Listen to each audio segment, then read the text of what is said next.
अखरुंत संकष्टी चतुर्थी 7 दिसंबर रविवार 2025 को मनाई जाएगी।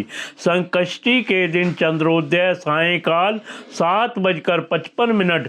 चतुर्थी तिथि प्रारंभ 7 दिसंबर 2025 को सायंकाल 6:24 से।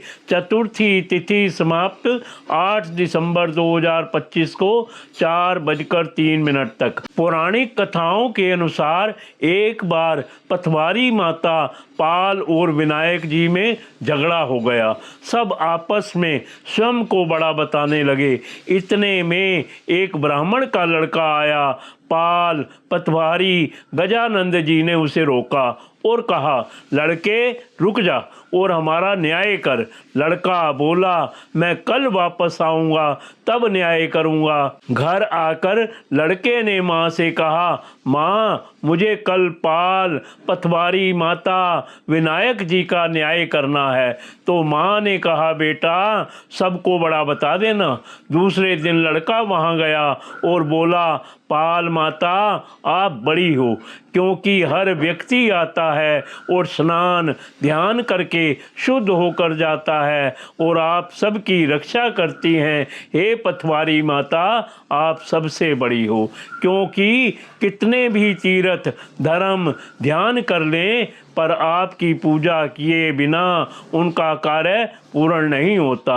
आप जीवित को भी तारती हैं और मरने के बाद भी उद्धार करती हैं। पथवारी माता पथ की धारणी, इसलिए आप बड़ी हो। अब विनायक जी से लड़का बोला, सबसे पहले शुभ काम में आपको ही मनाया जाता है। वास्तव में उस दिन अखरुंत संकष्टी चतुर्थी थी। आपको ध्याये बिना कोई काम सिद्ध नहीं होता है, इसलिए आप बड़े हो।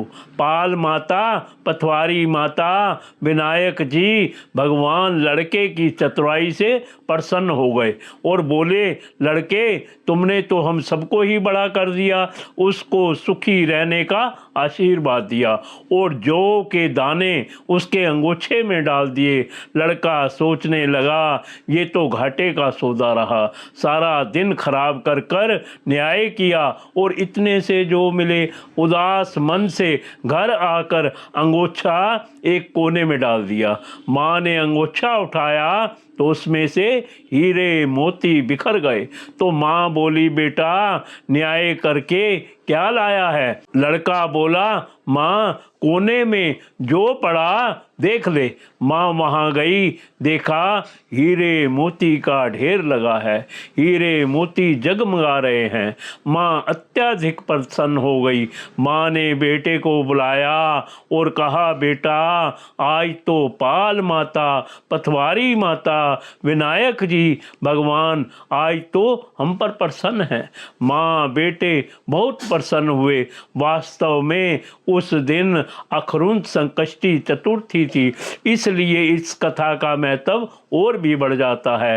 हे भगवान, जैसा पाल माता पथवारी माता विनायक जी भगवान ने लड़के को दिया, वैसा सबको देना। कथा कहने सुनने ओंकारा भरने वालों को सुख समृद्धि धन धान्य देना।